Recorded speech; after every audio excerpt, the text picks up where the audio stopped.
dokter ahli patologi forensik DNA. Sekarang kita beralih ke DNA, Dok. Kan tadi ya, forensik orang hidup juga bisa. Forensik orang hidup gitu ya. Termasuk salah satunya DNA gitu ya. Prosesnya tuh ngambil sampelnya gimana? Prosedurnya secara hukum gimana? Begini, yang pertama dia harus konsultasi sama dokter. Saya tidak pernah melakukan pemeriksaan tanpa konsultasi. Waktu di konsultasi ditanya apa yang terjadi, apa yang terjadi. Kemudian kenapa mau periksa? Ini dalam perkawinan atau di luar perkawinan? Satu lagi, itu jadi tujuannya apa? Kalau positif apa yang kamu mau lakukan, kalau negatif apa yang kamu mau lakukan? Dan satu, saya tanya agamanya, Bu. Ya mohon maaf, karena gini, saya kebetulan kan sarjana hukum. Salah satu yang dipelajari itu hukum Islam, Bu. Di Indonesia ada 3 hukum barat, hukum Islam sama hukum adat. Nah, hukum Islam itu mempengaruhi banget pemeriksaan DNA. Di dalam Islam kenapa? Manfaat masih lebih besar dari mudaratnya, kan, Bu. Nah, itulah saya bukan dalam arti diskriminasi karena saya memahami hukum Islam gitu. Nah, hasil pemeriksaan DNA itu harus mempunyai legal standing. Artinya dia harus punya kekuatan hukum. Apa gunanya saya periksa gitu tapi kemudian nggak punya? Jadi saya tidak pernah mau dia datang bawa anak, dok periksa anak itu, saya bilang ibu ngasih izin, atau misalnya laki-laki bawa anak nih. Ibunya ngasih izin, ibunya kagak ada. Saya nggak bakal periksa, Bu, karena itu namanya kita nyolong, Bu. Atau bawa rambut dong, dok, kamu periksa dong. Nggak pernah. Termasuk kalau ibu datang bawa sampel darah 3, diambil sama dokter di rumah sakit A, ada di segel. Ini nama si anak, di bapak, ini. Memang saya tidak mau periksa. Karena kenapa? Ini bisa dimanipulasi, Bu.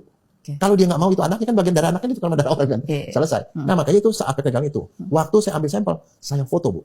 Foto untuk apa? Untuk bukti. Kan di foto itu kan ada tuh tanggal sekian, jam sekian gitu. Dan satu, saya bikin berita acara.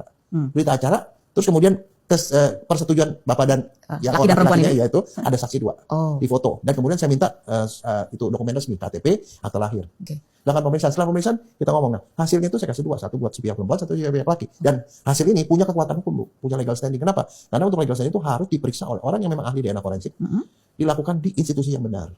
Artinya nggak boleh sembarangan periksa gitu loh. Lab-lab yang nggak ada lisensinya nggak boleh. Soalnya begini, Bu, kenyataannya di luar sana tuh ada beberapa lab, saya bisa periksa. Oh gitu? Ambil, tapi dia bikin pernyataan, Bu. Dia bikin pernyataan, tidak akan melibatkan kalau menyangkut hukum. Nanti jadi belakang saya bilang mana bisa. Karena kalau di dokter bilang ini bukan anaknya, padahal itu ada suaminya, ini jadi bukan anaknya. Karena ini dicerai.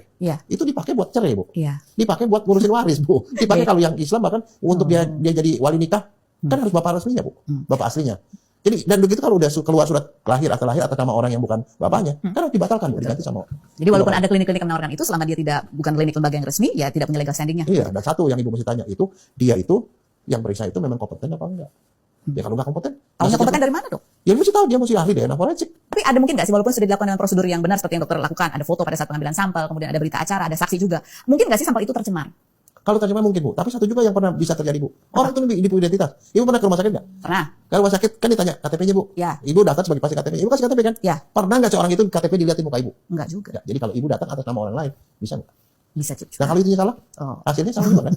Tergantung ya. Kalau sampelnya salah, itu salah. Itu termasuk misalnya tadi yang saya cerita itu, yang pemeriksaan DNA yang kasus Syarifudin itu kan yang errornya itu di sampelnya di awal. Sampelnya kayak sakit. Ibu tahu kalau sekali aja saya buat salah. Pemeriksaan DNA seringkali internasional juga keluar. Karena itu kasus imigrasi juga kasus DNA, Bu. Jadi gini, kalau ada orang Indonesia perempuan kawin sama orang luar negeri, kalau dia memboyong istrinya ke sana, ke luar negeri, ke negara si suami, itu untuk mengeluarkan anak harus pakai tes. Harus pakai DNA. Kalau membawa istri cuma pakai surat kawin, Bu. Untuk apa? Mencegah trafficking, Bu. Mana itu harus diperiksa. Nah diperiksa itu supaya anak itu bisa keluar imigrasi Indonesia. Sampai di sana ibu tahu, di sana diperiksa ulang lagi, Bu. Dia nggak pernah percaya, Bu. Diperiksa ulang. Nah kalau saya periksa ini, saya bilang ini anaknya, tapi misalnya ternyata bukan, saya di blacklist oleh seluruh negara, Bu. Dan saya udah lakukan pemeriksaan seperti ini, itu namanya kasus imigrasi, Bu. Itu juga ada banyak ya? Banyak. Dan yang begitu saya udah kerjain di tahun 96. Dan saya tidak pernah di blacklist sampai sekarang. Jadi ya maaf aja ya. Saya cuma ngomong kalau kita kayak begitu ikut. Makanya kadang-kadang ya saya lihat ya orang ya boleh ngomong gitu, tapi kalau gitu soalnya saya udah berapa kali ya diminta supaya saya ngubah ini, Bu. Oh, ada permintaan-permintaan seperti itu? Ada, Bu. Yang namanya di negara Wakanda ya ada aja loh, Bu. Dia minta supaya dicocokin. Dok, bantulah. Cocokin. Saya bilang, Bu, ibu tahu nggak? Saya ini sekolahnya panjang loh. Susah loh. Saya keluarin ibu bisa, tapi di sana kemudian ibu dicekal gara-gara ternyata hasilnya tidak cocok. Beda bukan anaknya. Karena sana kan dideportasi lagi balik sini. Dan ibu tahu nama saya hilang itu dari peredaran. Jadi kalau ada surat DNA dari dokter Jaya, blacklist. Ya terima. Dan saya tidak mau itu terjadi sama saya, Bu. Iya. Dok, ini buat pengetahuan aja. Ini kalau kita misalnya tes DNA, kita baca hasilnya itu gimana sih sebenarnya? Hasil yang keluar itu apa bentuknya? Nah gini, Bu ya. Iya, yang saya ngomong yang paling umum ya. Yang paling umum itu pemeriksaan DNA namanya STR, short tandem repeat. Itu pemeriksaan DNA khusus. DNA itu kalau diperiksa setiap orang itu punya 2 DNA, Bu. Satu dari bapak, satu dari ibu. Nah, DNA itu sifatnya adalah ibu nurunin 1, bapak nurunin 1. Jadi anak itu kombinasi. Misalnya contoh, ibu 10 sama 11. 10 11. Yang sini 20 2 ini. Maka anak itu kalau betul itu ada kombinasi dari 2 ini dan 2 ini. Jadi ada 4 kombinasi, Bu. Ya, misalnya ini 11 20. Ini jadi ada 4 kombinasi. Kalau kombinasi seperti itu kita bilang mungkin. Nah, pemeriksaan itu dilakukan banyak, Bu. Belasan sampai puluhan. Nah, setelah kita periksa banyak itu, kalau mungkin semua, kita bilang iya anaknya. Berapa kali mungkin sampai iya? Minimal 13. 13 Minimal 13. Ada orang yang bisa sampai 20, 16 gitu. Minimal 13 kira mungkin. Nah, setelah gitu kalau udah kita bilang mungkin, kita harus hitung statistiknya, Bu. Jadi nggak ngomong sembarangan nih. Ada namanya CPI, Cumulative Paternity Index. Berapa kali orang ini lebih mungkin jadi bapaknya dibanding orang-orang laki-laki lain. Nah, makin tinggi CPI-nya, makin yakin. Misalnya contoh, laki-laki ini dokternya bilang, ini mungkin semua nih. Dia adalah bapaknya. Dengan CPI 10, berarti dia kemungkinan 10 kali lebih mungkin jadi bapak dibanding laki-laki lain. Tapi kalau 10 juta, Bu, kan kemungkinan kan lebih percaya dong. Ya, itu mungkin banget gitu. Nah, mungkin banget. Makin tinggi angkanya makin mungkin. Yang kedua harus keluar probability. Kemungkinan berapa persen?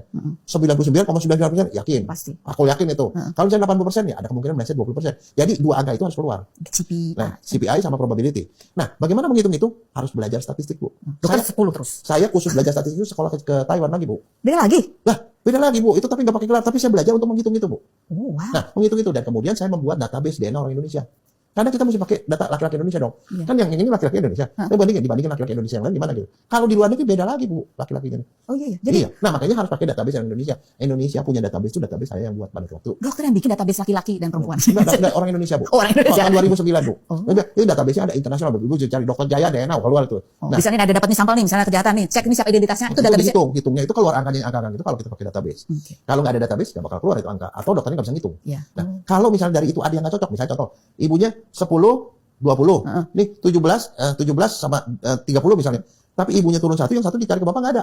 Itu kan berarti kan nggak mungkin. Tidak cocok. Nah, bukan tidak mungkin, tidak cocok. Kalau tidak cocok dari sekian itu 3 aja tidak cocok, itu udah pasti bukan, 100% bukan. Jadi kalau dari 13, 3 aja tidak cocok. Udah pasti bukan, 100% bukan. Tapi kan 3, ada cocok, 10 cocok. Makanya kalau pemeriksaan belum selesai, saya tidak akan ngomong, dok udah periksa berapa? 10. Terus jadi gimana? Ya saya nggak bisa jawab, karena bisa aja yang 3 terakhir itu nggak cocok. Nah, itu yang harus dilakukan seorang dokter. Makanya dia punya itu patokan internasional, bukan saya.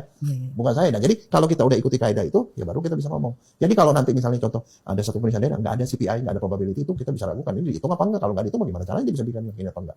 Dan kalau mau keluar CPI probability, pakai database yang mana? CPI probability itu secara standar laporan per kasus. Enggak, maksudnya secara standar laporan tes DNA itu seperti itu semua, sama? Iya, sama.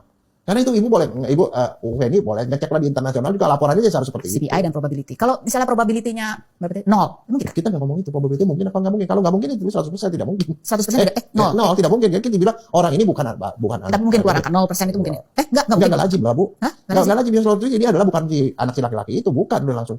Oh, tulisannya bukan aja, nggak ada probability. Bukan probability 0%, bukan. Tulisannya gitu. Iya. Jadi nggak ada 0% itu nggak ada. Tulisannya cuma bukan gitu. Iya, jadi nanti di sini bilang berdasarkan pemeriksaan dari 13 pemeriksaan ini, misalnya 16 gitu ya, ditemukan 3 yang tidak cocok. Maka ini adalah bukan anak laki-laki, udah begitu. Itu standar yang normal, Bu. Karena itu bukan ngomongan saya, ngomongan di luar negeri juga sama. Oh gitu. Jadi nggak ada probability kalau emang ada 3 aja yang tidak cocok. Itu tapi kalau iya harus ada 2 angka itu, Bu. Oh, kalau iya harus ada 2 angka itu. Nah, 2 angka itu harus dihitung berdasarkan database orang Indonesia. Orang gitu jadi ada hitung-hitungannya, Bu, nggak tiba-tiba. Jadi kalau periksa kasus A, kasus B itu pasti angkanya beda, Bu. Nah, jadi ibu bisa bayangin kalau misalnya orang nggak dihitung sama dia, tiba-tiba setiap orang yang keluar bapaknya tuh angkanya sama 99,99%. Itu malah lagu, Bu. Artinya nggak dihitung. Ngomong aja pokoknya untuk meyakinkan. Karena kasus pasti beda angkanya ya. Wah, beda. Ya, anak aja beda-beda kan bentuknya ya, walaupun satu bapak dan satu ibu. Ya, cuman mungkin ibu bilang, kenapa kok bisa ada yang 10 sama? Nah, itulah gunanya database, Bu. Misalnya contoh, di Indonesia tuh DNA orang gitu ya. Ada yang mulai dari 11, 12, 13 gitu. Ada beberapa frekuensi DNA, angka DNA itu yang dimiliki oleh 50% orang Indonesia. Oh, kayak misalnya warna kulit. Iya, ada yang sama. Kalau si bapak nih misalnya nurunin angka yang 10, dan 10 itu di orang Indonesia itu cuma 0,1%. Berarti yakin kan, lebih yakin. Tapi kalau DNA yang keluar itu DNA yang umum pada laki-laki Indonesia tidak terlalu yakin. Nah, itu sebabnya per itu dihitung probability index-nya, dikaliin semua nanti keluarnya CPI itu loh. Rumit kan, Bu? Nah, saya belajar itu khusus ke Taiwan, Bu, selama 2 kali 2 bulan ke Taiwan untuk belajar ngitung gitu. Saya terus ketemu